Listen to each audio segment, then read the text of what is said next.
Just so you all know. That was awesome. I didn't want to interrupt the song. All right, here we are, Feedback Friday. We are at episode 59. 59 weeks of presentations. I hope you guys have enjoyed every single one like I have. So this is our weekly show where we speak with dyers, artists, scientists, writers, scholars about our favorite topic, natural dyeing and color. So if you don't like any of those things, get out of here. All right, today I'm Amy Dufault, or Dufault as Kathy calls me. I'm the Sustainability and Communications Director at Botanical Colors, and I am here with my friend Dora Magarwa, who we've done lots of Zoom things together. And Dora is the Operations and Engagement Coordinator at the Rhode Island School of Design's Edna Lawrence Nature Lab. Many people call it the RISD Nature Lab, but the other name is the correct way to say it. And today we have Weaving Hand founder, Cynthia Alberto, rock star, Cynthia Alberto. Yeah, look at Rachel's clapping. Okay, an artist, designer, and founder of the Brooklyn-based weaving and healing art studio, Weaving Hand, Cynthia seeks to bridge traditional and contemporary weaving techniques, drawing inspiration from ancient communities of Europe, Asia, Latin America, and Africa. Her artwork, performances, and public weaving projects honor traditional and artisanal antiques. That could be part of it too, techniques, while also incorporating unconventional materials and a zero waste philosophy. So before we start, I want to say a huge thank you to all of you who have been supporting us and who come to these. We so appreciate it. It's a big part of our week, our favorite part of our week. And we know it's a big, favorite part of your week too.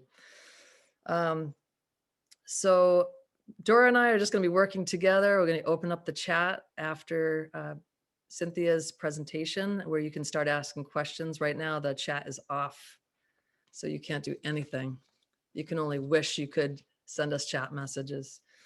And let's see what this call is being recorded. So if you're wanted by the FBI, leave. And let's see what else. I'll have this ready for you by Sunday on our website if you want to share it with others.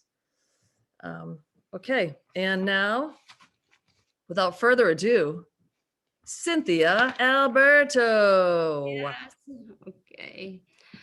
All right. Hi, everyone. Can everybody see me? Okay, I'm on the wrong page. Thank you, everybody, for coming today. And thank you, Amy and Kathy, for inviting me. It's so great to be here. I hope everybody's having a good Friday. So I'm gonna start. Amy introduced me. I'm Cynthia Alberto. I'm the founder, director of Weaving Hand. I'm also a textile fiber artist. That's it. So today I'm gonna talk about, I went through like 15 years of photos again, and like videos, and I was like having a reflection, and I think I wanted to highlight what the studio and me have been going through for the last 15 years. So there's resilience, the capacity to recover quickly from difficulties, toughness, adaptation, the action of process of adapting, pivot, to turn or rotate like a hinge. It's like, you react, reinvent, renew, restore, revive, refresh, and rebuild. Okay, so this is where we are right now. 2021, we were closed after COVID hit March 2021 for like 6 months. And this is where I do all my work. This is where the studio, this is where we do our classes. We are now in Park Slope, Brooklyn. So I'm just gonna read about Weaving Hand. Weaving Hand is a Brooklyn-based weaving studio and a healing arts center. Healing arts center meaning that we work with children and adults with disabilities. We celebrate the fusion of traditional contemporary weaving techniques with our studio classes, workshop, commission, outreach program, and exhibition, while all embracing sustainable and ethical practices. As a healing arts center, Weaving Hand uses weaving as a creative tool to enhance developmental programs for adults and children with intellectual, emotional, and physical disabilities. We value the evolving teaching and conversation surrounding this rich art form. We continually expand our knowledge by collaborating locally as well as internationally with weavers in Asia, Central and South America, Africa, and Europe. So that's the mission of Weaving Hand. Nope, I'm moving on. So I just want to show where we are right now in 2021. I pivot, I reinvent. I got some help from the government because I really didn't think that we were going to make it. But as anything else, I'm a fighter, I'm a warrior, and here we are again. So this is in front of the store. We started our classes again up in March.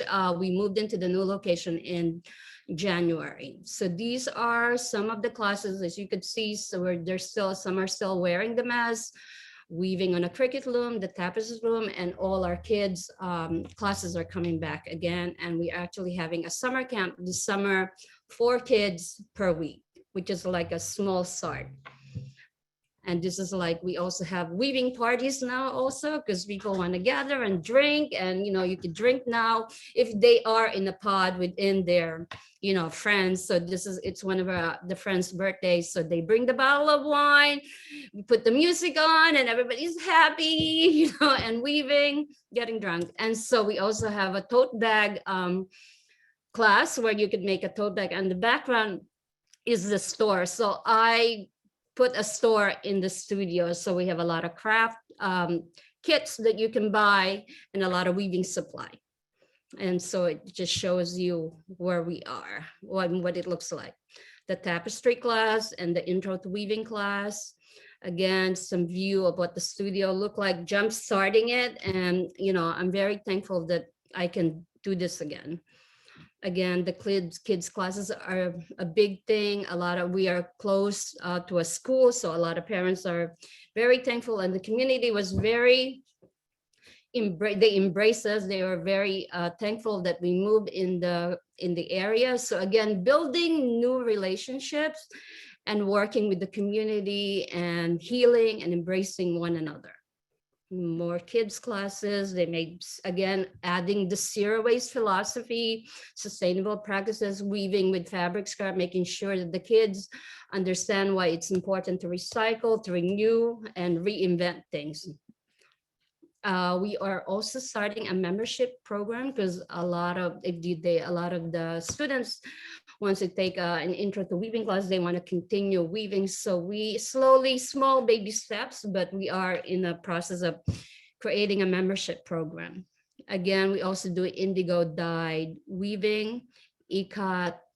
First they do the ikat, and then we do it dyed in indigo, and then we weave it on a loom. This is actually a class that was started with one of my best friend, Rachel Miller, and she's here, and it's still going on. And later on, I'm going to show it to you again. There we go. The mass, 2021, the mass is there. So we also started working with our commission projects. They're all coming back. The fashion industry was at a standstill last year, and now it's slowly coming back. So this is a zero waste fabric scrap by Julia Gents. So we created a fabric for them, and then it was shown for the New York Fall Winter 2021. Again, also Oliver Yapi zero waste project. These are rugs that could be turned into a pillow, a lot of fabric scraps, weaving, again, zero waste practices. Also, our healing arts started coming back. So we collaborated with Art Shark Ceramic Studio, which is also my ceramic studio, because I started doing pottery right now. So we have our adults with disability coming to Art Shack and leading the healing arts program over there, and some of the projects they're making. So I am also now a potter, so I am combining fiber and clay together, which is the new language that I am really, what do you call it, investigating, and I love it. I love the clay. Also, we turned into a 501c weaving hand. is now a Weaving Hand Arts and Culture Center. So we are now in this umbrella, and I'm from the Philippines, and my family came here when I was 13 years old. So I started a store within the studio called Tindahan Brooklyn, which is a store in Tagalogs where we sell a lot of Philippine textiles and artifacts and objects. And we have the Philippine community coming in and talking. We have a lot of programs on the way. So we're also doing a pop-up this summer highlighting one organization or business in front of the store. Since it's summertime, they can sell their items or food or whatever they want to sell. And so this is like some of the books that we're selling. And this is my friend Paulo. So he works with a lot of indigenous weavers in the Philippines, and we turn them into masks. So we have them in the store. So that's the last pop-up we have. And this was my team before COVID hit. So I'm slowly trying to bring everybody back in the studio, in the store again, and hopefully we'll make it happen. That's what I mean by the resilience of just trying to make sure that, baby steps, and when things are not working, you just kind of get up and go. You embrace the community, you make it happen, and just, stay strong. Okay, so then I'm going to go back where Weaving Hands started. It started in 2006. We were a small weaving studio in Park Slope, really just, doing kids work. First of all, I graduated from Fashion Institute of Technology, and I specialized in weaving. So when I got out, I worked with a couple of designers. And then in 2006, I went through a life change.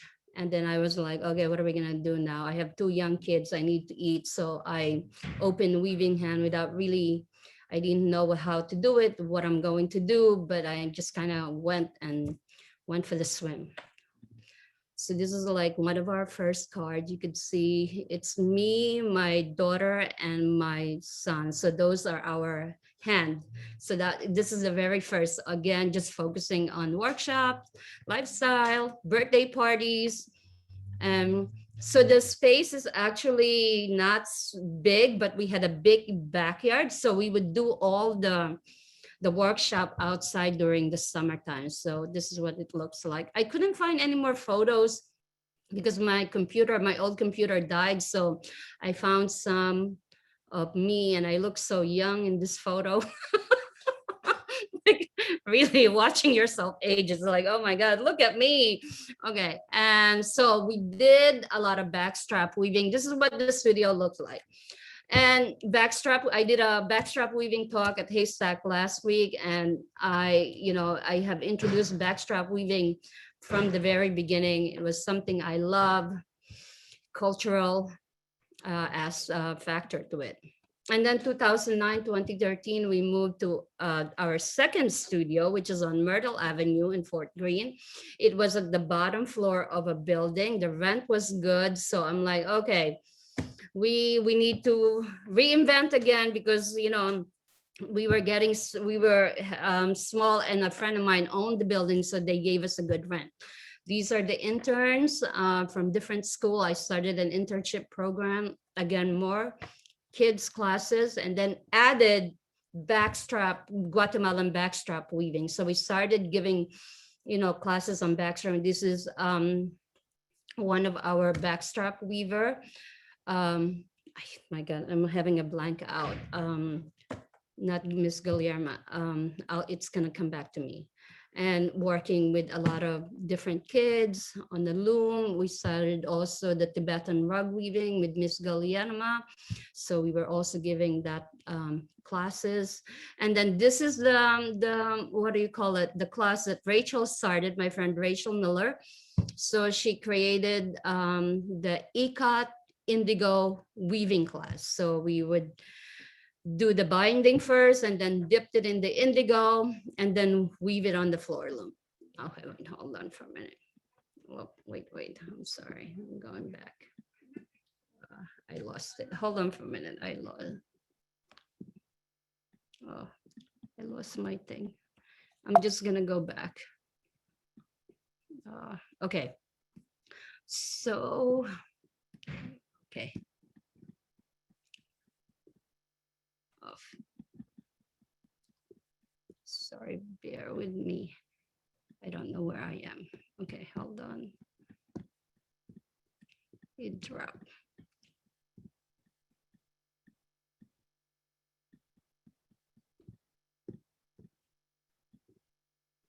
Oh, here it is. Okay, so sorry, so sorry.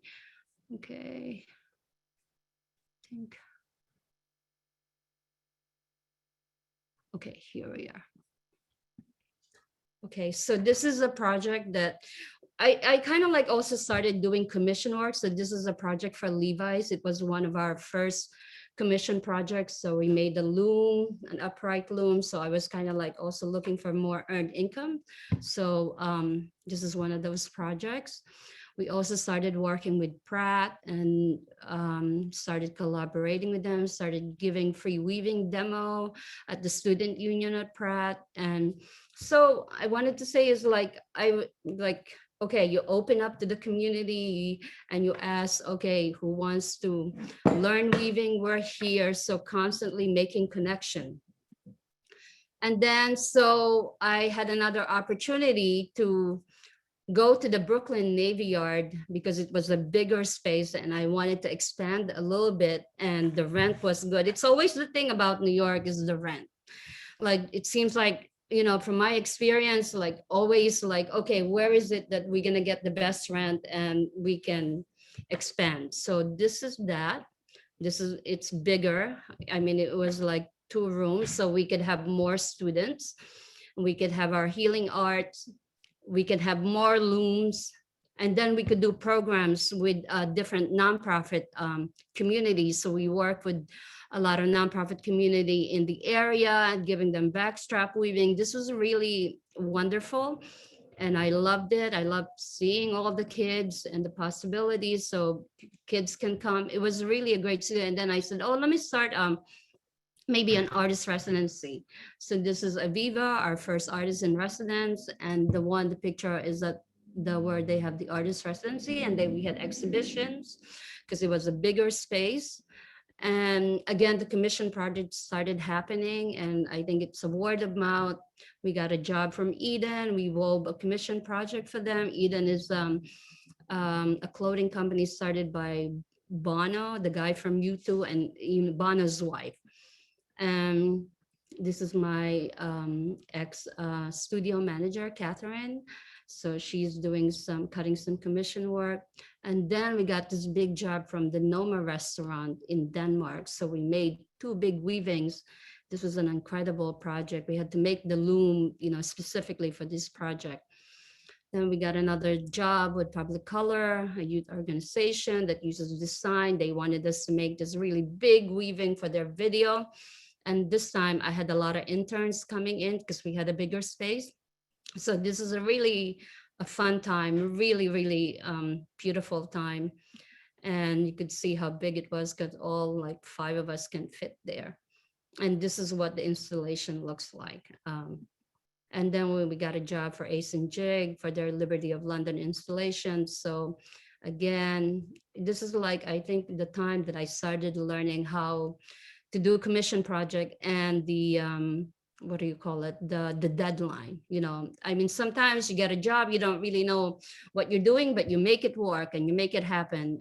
And when I get jobs right now, it's just like, okay, we can make it work. So this is what it looks like in London. And again, hosting the Filipino community and doing pop-up in the studio. The loom was gifted to me from the Philippines by a master weaver, my friend, what do you call it, Kelly. And then we moved to the BFDA because that building in the Navy Yard closed. It was sold for like 415 million and everybody had to get out of the building. So again, that's the same thing. You know, you're a small business, you're trying to make it, and then all of a sudden they give you 2 months notice, you need to get out because it got sold to a developer. So then I have known Deb Johnson, and Deb said to me, you know, the BFDA is open, come. So I went and I'm like, okay, we're gonna go where people can help us. And that's where I met Amy, right, Amy? So here it is again, restarting. We're like a nomad weaving store studio. We go, the two girls in the middle are my studio manager and my assistant. So we just make it work. I think that's the beautiful thing. We go, we do it, we restart. This is the plaza where we can't fit the classes in the space because it's a shared space. Then we go to the communal space and we do the programs there. And here it is, kids coming in. So I have learned how to, like water, kind of flow with things. You make it work, what doesn't work, but the bottom line is like you're weaving and you're teaching and you're in a community. So it's always like pass the knowledge of weaving, community engagement, and preserving the weaving art. That's always been like what I go through. So weaving is like a 24/7 thing that goes in my mind. I sleep with it. I mean, I'm not obsessed with it. It's just my livelihood, and because I loved it so much, and also thankful that I could do this, for a living. So here it is, and we work also with the high school fashion. So that's one of our intern on the left, and then the zero waste weaving kind of started taking off, where we started because we are at the BFDA, which is the Brooklyn Fashion Design Accelerator. It's an incubator for sustainable practices. So it just makes sense to be part of the community, to do the zero waste weaving and weaving with fabric scraps. So we work with Tara St. James. Tara created this beautiful sweatshirt called the Weaving Hand Sweatshirt. And, it's still going on. And this one, was sold at Anthropology, and we made the yardage for her. We were in magazine. She made a couple of different design with that specific zero waste weaving. And then we work with Sara Lee. This is just two of the, what do you call it? The clothing that she made, but we were also weaving the yardage for her. And then 2018, the Brooklyn, the BFDA closed again. That's it. We also had another 2 months to get out of the building, closed for some, circumstances. So we all had to go out there. 2018, I had to find another place. And the thing is, like, I think for me, I just don't give up. I just said, okay, time to move, time to pack, time to go. Let's make it work again. So I found a really great rent on Manhattan Avenue. It's like low ceiling, but it's 100-year-old building with like tin type. And I said, okay, we can. And we were doing really well here before COVID hit because the rent was good. Our community follows us wherever we go, and there's a support. And then we were also getting articles. Bella Thorne came into the studio, and the New York Times did an article about her. I gave her a private lesson. So there was a lot of like hula hula. And then this is me and my intern, Lacelle. We were doing some shot. I just wanted to show you what the store looks like. It's really kind of like antique. That's me. That's one of my art performance, the llama. And then Jonathan Cohen came in, and he, we're like kind of like a word of mouth kind of, zero waste commission. It's like, I love what you're doing. Here you go. And then, yeah, so he gave us that commission project. Oh, okay. Okay, hold on. Sorry. Wait, I am completely lost again. Okay.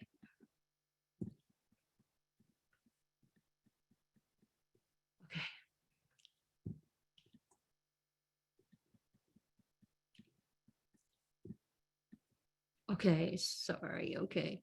I'm almost there. I'm gonna go really fast. Okay, here we are. Okay. And so here it is. We have like embroidery classes. My son started weaving roses for his girlfriend. So I wanted to show you that. And then again, classes. And then I wanted to talk about a little bit about myself. I'm also an artist, and a fiber artist, a performer.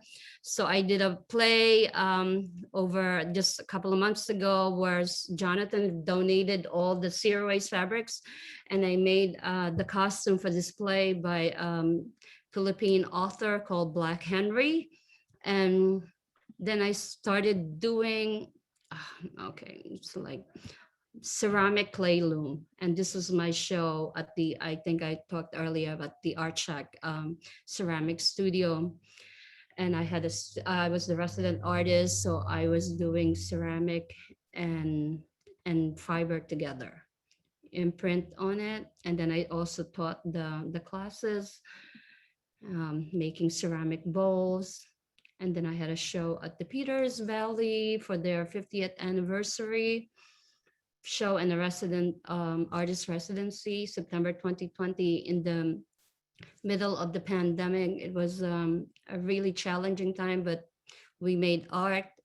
People gave me all their healing messages, and I wove them on the loom.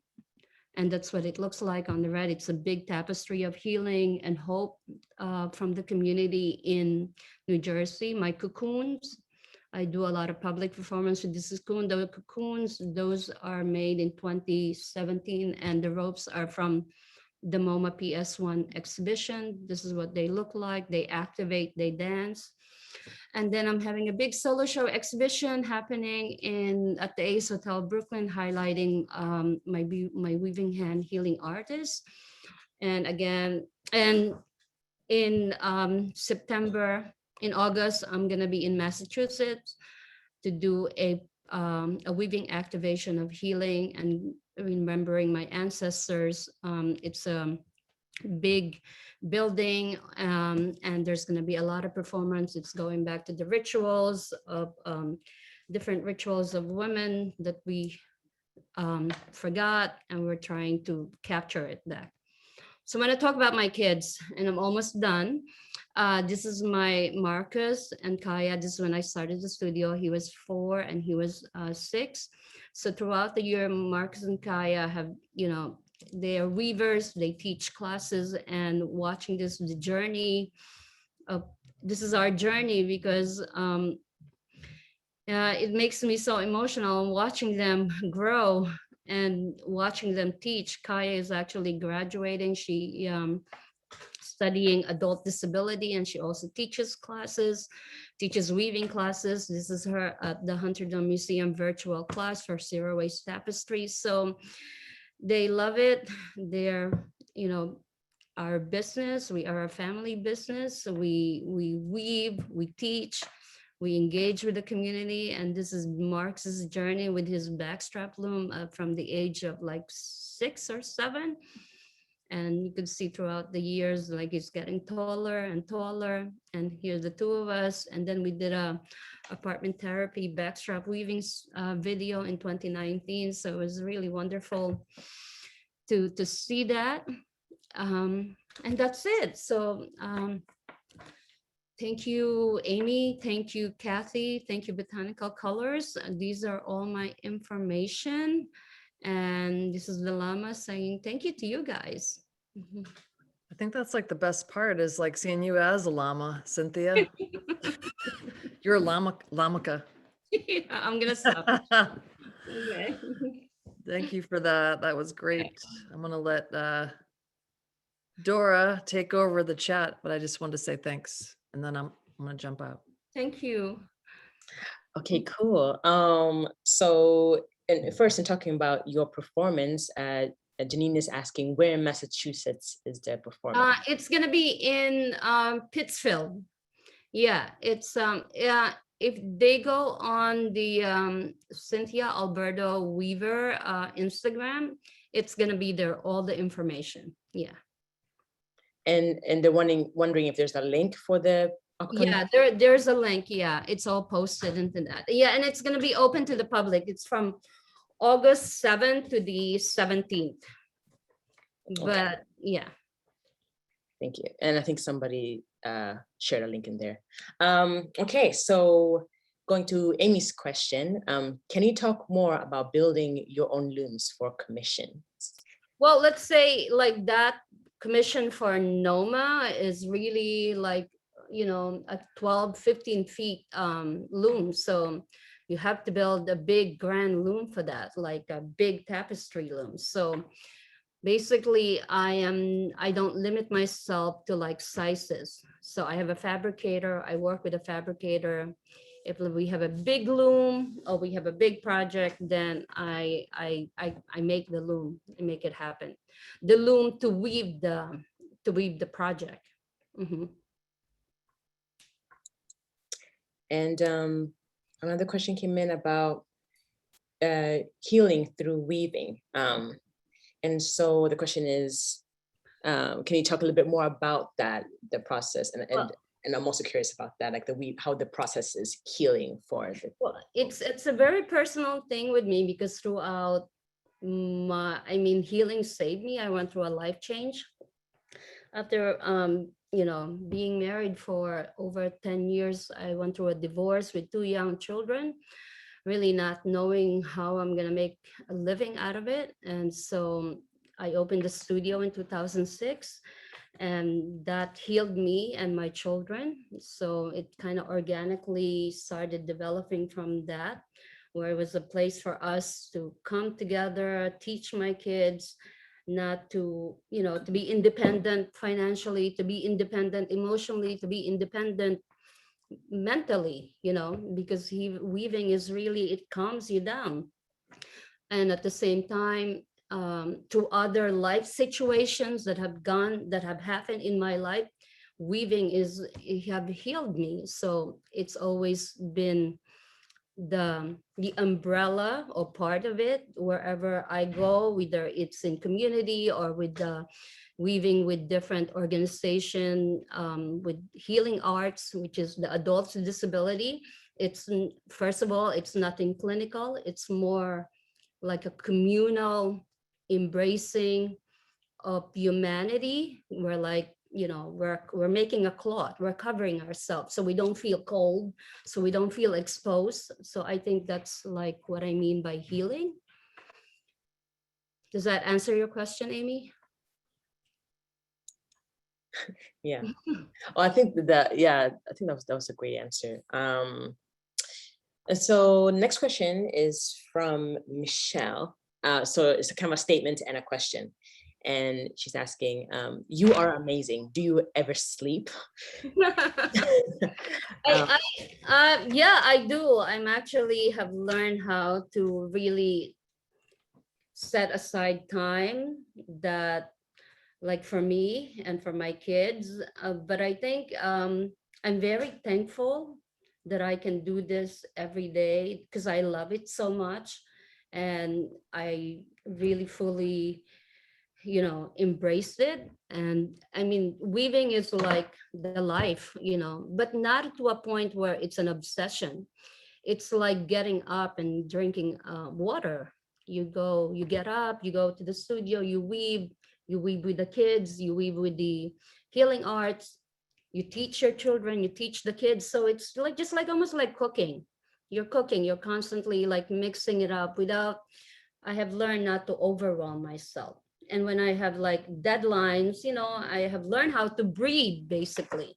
I think the key, for me is like, I just breathe. I have a checklist and then I say, okay, next. If it doesn't work, then it's not for us. If it's working, it's for us, and then we just move on. Yeah.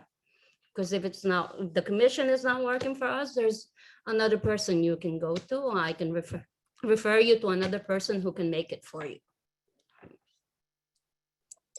And so to add to that question from Michelle as well, so she says, working with young adult weavers in Ventura County, I have never been so satisfied. I'm inspired to expand the arts to tapestry dyeing eventually.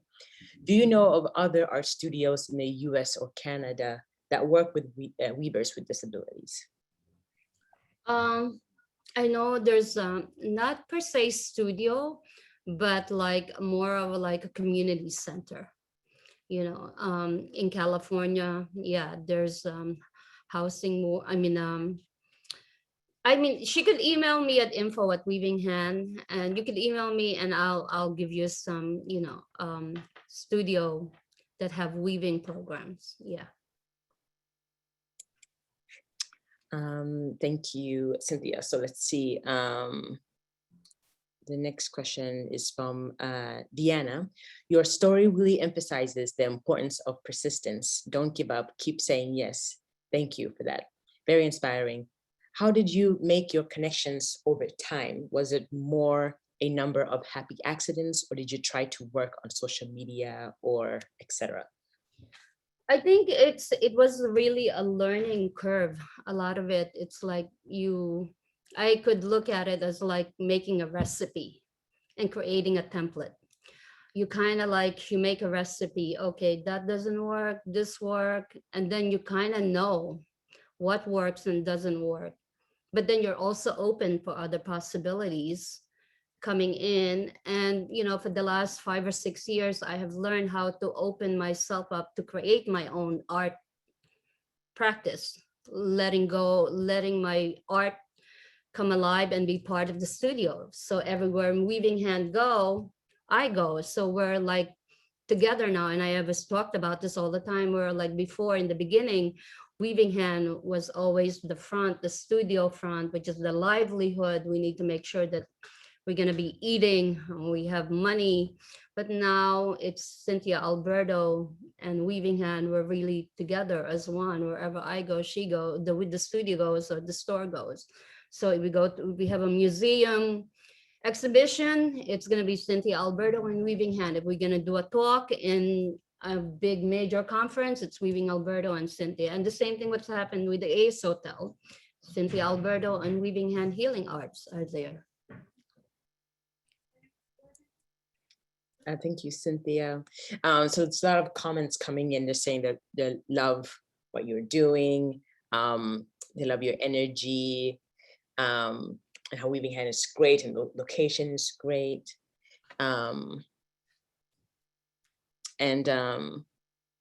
Let's see, another question came in from Hillary. It says, what series of your artwork is your favorite and why?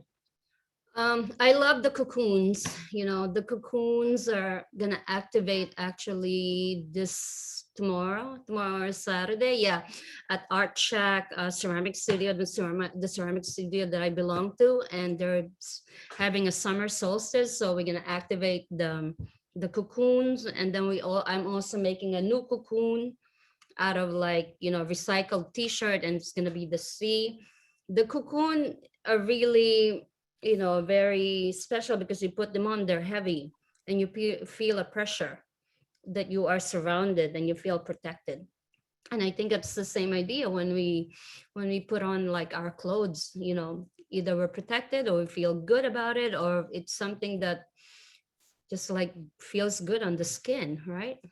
I mean, depending on what kind of material. Yeah.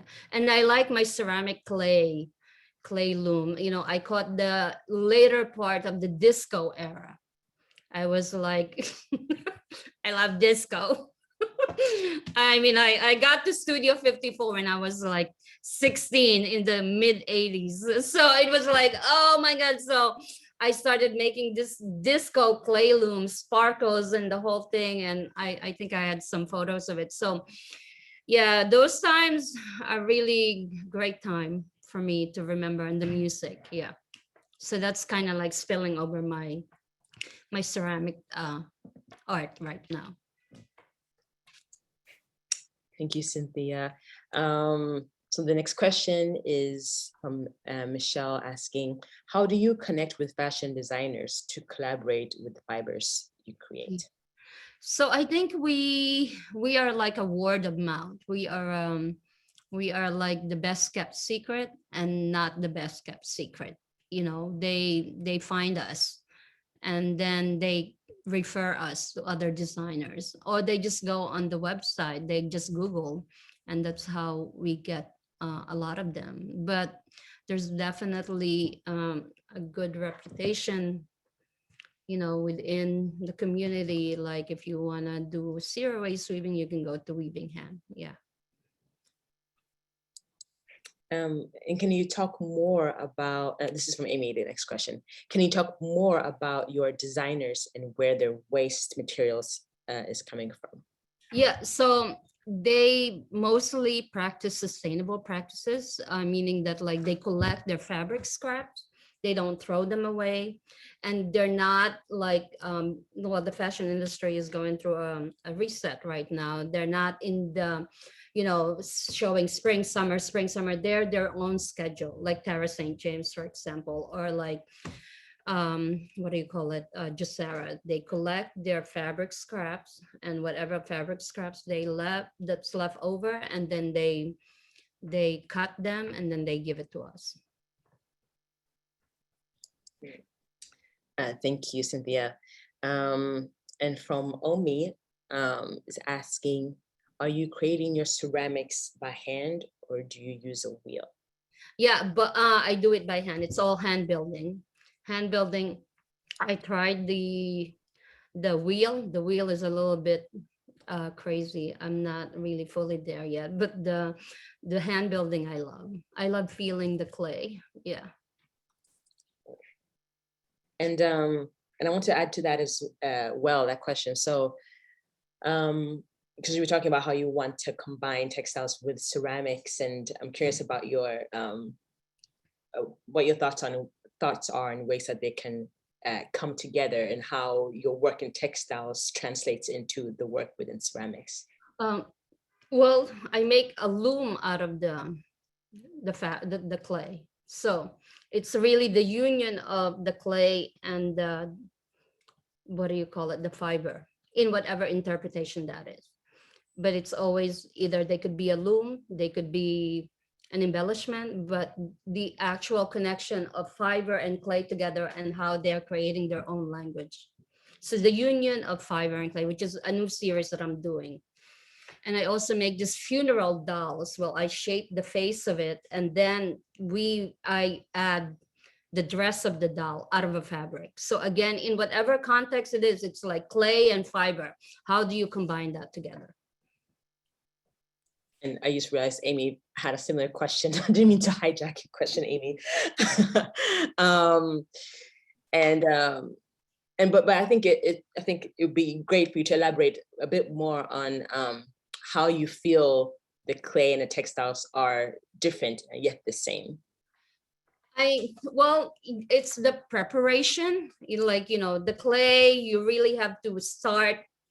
The foundation has to be right, or else if you don't need the clay and you don't really prepare it, it's just gonna crack. There's a foundation, and the same thing with weaving. When making a textile, you have the loom. There's a process you need to dress the loom in order to make it work. And Hillary actually asked a follow-up question. Wait, what? How is clay incorporated into making a loom? So if you could elaborate a little bit on that. For me, I see weaving 24/7. I'm walking the street, I'm seeing looms. That's just like I'm wired that way. That's my mind. And because I make my own looms and I design my own looms in my activation, in my artwork, I see everything as a loom. So I make ceramic clay looms to weave on the thing. And also then I share that because I'm a teacher. First of all, I'm a weaver. I'm a crafts person. And I have just really come into this reality and acceptance that I am an artist, but on top of that, I am a crafts person. I'm a weaver. I make cloth. I make a covering. And I am a teacher. And I love passing the knowledge of weaving to people because I am very thankful for my mentors and my teachers who gave me the knowledge. And therefore, when you are a teacher, you give unconditionally because you're gonna give your the basic, the technique and the whole thing. But then after that, they're on their own and they can break the law. They can break their practice. They could make it their own. And so Amy is pointed out too, I know Rachel Miller is here. if you could talk a little bit more about the project you are collaborating on with her. Yeah, that was well, Rachel is one of my best friend, and Rachel is teaches at Sheridan College, so she invites me all the time to give a talk or do a critique for her student. She's a weaving teacher, a textile person, a textile artist.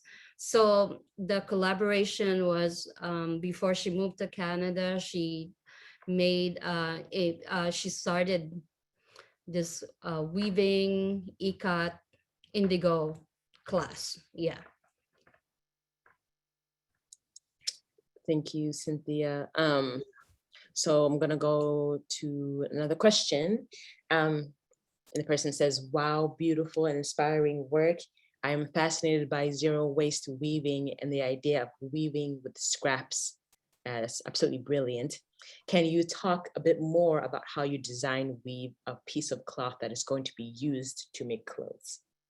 So it depends on the, like for the commission, it depends. Some clients, they give you the colorways, they give you, you have to do grid here. There's like a specific pattern that they want. Or some clients, they just give you the zero ways and you go whatever you want with it. But for me, I like being more spontaneous when I'm making stuff for the studio, just kind of like open. It's like cooking, picking up things. And sometimes like a week before a big commission project is gonna happen, then I just like pull out all the fabric scraps. And then from there, whoever either me or the weavers are gonna start weaving, but we just kind of spontaneously do it either a week or a day. It depends. If it's like a really, specialized one, then the more preparation are involved with it. Thank you, Cynthia. And so I have a question too about your relationship with clients. So when you get commission or when you do commission work, has there ever been, has the mission of the weaving hand ever clashed with what the clients have asked for? And how have you worked through those discussions? Have you ever said no to any sort of collaboration that doesn't align with the work that Weaving Hand does? I'm always courteous. Like you just kind of feel, I just kind of know when it's gonna be a hard one or it's gonna be it's gonna be difficult. And I just kind of like say, I could give you another person who could do it for you.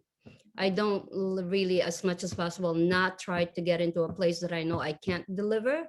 And that's what the reputation happens. If you know you can't deliver, don't do it, because then your reputation is on the line. You want to be able to do a job, everybody's happy, so then your reputation, and then you could be referred to. Yeah, so that is like, and of course, like in the past, we had other, projects that didn't go the way it should. So I had to redo everything all over again to make sure that the client is happy. Yeah. Thanks, Cynthia. A question came in earlier from Kim that was asking if you ever use Fab Scraps, the store, as a source for your community. Yeah, actually, we actually won an award together with Fab Scrap, and she's a friend of mine. And yeah, I did a big activation in California, and yeah, I have used their fabrics. Thanks, Cynthia. And well, I think we're close to time. And seems most of the statements coming in are in praise of you, Cynthia. So I think I'll turn it over Thank you. to Amy. Thanks, Dora. Cynthia, Thanks, I'm glad Dora. you had some hydration for all those questions. Yeah, yeah. And sorry, I added my own, but yeah, I had some questions too. I love that you're working with clay and ceramics now and kind of incorporating that. One of the things I remember about you when we were at the BFDA was you're making those looms out of all kinds of different objects. And I was thinking about when you were just saying you see looms everywhere, like can only imagine being in your brain, seeing like the grates on the sides of the road or the Yeah, yeah. shades in a window or something, like you just see Exactly. see looms everywhere. But Yeah.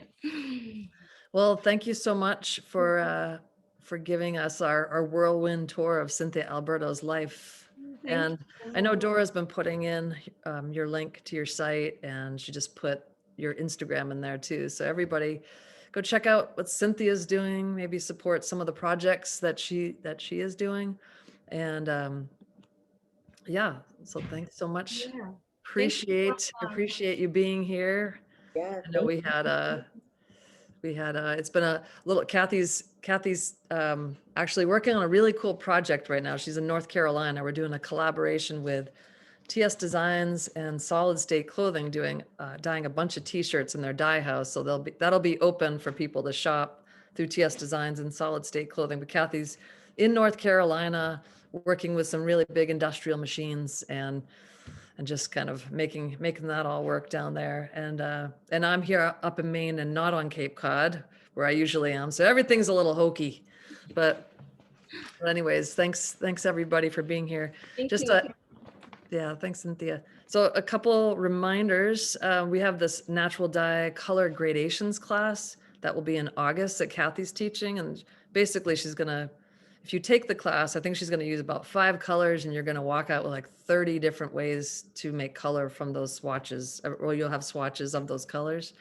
It's a really cool class. When we were at Haystack, we did so many colors. I know Brees is here. I don't even know, Brees being the TA for that class, how many colors the students walked out with. It was ridiculous and rigorous. If you take the class, this is not for the faint of heart. This is serious stuff. What else do we have? I know there's I think 1 or 2 Abu Bakr classes that are open. And then if you do come in August, we also have that same week, we're gonna have a meet and greet with Kathy, and I'll be out there too with Kathy. And we're gonna go pull things out of her studio for people to shop and buy all those weird things, but usually behind her blue curtain. And just, you can bring your own drinks, 'cause who knows what we're supposed to do with COVID and your own beverages and food and stuff. And then we also we partner with Eileen Fisher Renew, and we'll be having an indigo dip, a community indigo dip that will be for free. We'll have a garment rack with $10 Eileen Fisher clothing on it. You can put in some high-powered indigo vats that Kathy and I will be making up. And yeah, I sent the newsletter out yesterday. We have Osage sawdust that's on sale right now. We just got a full restock of everything, you guys. So finally just got everything in. So if there's anything that has been saying out of stock, it's all in. So get in there and try out some new dyes that maybe you were thinking about. All right, so let's see. Next week my sidekick will be Reese Honeycutt. who's in the audience. Yeah. I took my 2 favorite people to do Zoom series with, Dora and Brees. And we'll be talking with natural dye artist, Anita Cazzola. Anita is so cool. She's this young natural dye maven, based in Guelph, Ontario. Rachel, looking at you. She's in Guelph. And I don't even know how far that is from Toronto, but she's in Ontario. And she just launched this cool project called the Botanical Reclamation Project. So I know what she's doing. I don't have to read off of this. She's basically going into kind of abandoned spaces and reclaiming them with natural dye plants, and then doing an exhibit based on those plants that she's growing in those discarded spaces. So she'll be talking about the community, local plants, reclaiming spaces that don't look like anything should be happening there, and some of the things like workshops and artist talks that she's doing as part of the Botanical Reclamation Project. And I'll have lots more about it in the RSVP, so you can learn more about what she is doing. I'll have that up, both this video and the RSVP up by Sunday. Okay, and so now I wish somebody would do some reverb for me. Picture of the Week. Thanks, Dora. We didn't practice that one, but good. Yeah. Picture of the week. So we had, okay, I just want to share this picture with you. It is ridiculous. And I'm so bummed out that Nico Castellano cannot be with us. We talked last night. She's in Alaska and there was a number of family things going on, but hold on. I just lost the picture. because I was looking at the natural dye gradations class, but I am so excited to show you this picture. Okay, here we go. Going back. Let's share the screen. So when I saw this, I was like, what is happening? And so Nico lives in her van and travels and lives in Alaska and has a 501c3 nonprofit where she travels around and teaching people educational, kind of educational outreach, but and loves natural dyeing. She had all this wool from her, I know it's in here, from her uncle's baby doll sheep in upstate New York. And I know Bat and Kill Fibers actually made it into yarn for her. So she's just sort of on the road, has like 2 or 3 goats that travel with her and a couple chickens inside this van. And she travels around as an education center. And so she was showing us that she was doing some natural dyeing and letting it dry on the roof of her house, being the hood of her car. So I thought that was great. You can find out more about Nico. Was so upset she couldn't be here. But so she's at wildetsy.org and you can follow her. You can see it right here in this picture, Wild Etsy. So check out what Nico is doing. It's really cool. And I loved her picture of the week. I love all your pictures that you guys tag us on. And that is it for this week. Next week. Thanks, Cynthia. I know I always get nervous without Kathy, and I've been doing this. Like next week will be 60 weeks for the love of God with Breeze Honeycutt. 60 weeks. I think we should have some weird theme. We should all dress in a certain way or something, but we'll, to be continued. But if you guys want to unmute yourselves and say hi or bye to Cynthia and Dora and everyone or each other, go for it. Unmute yourselves and Thanks, Cynthia. hi. Thank Thank you. you. Great. Thanks, Everybody. Cynthia, Dora, Amy. Thank you.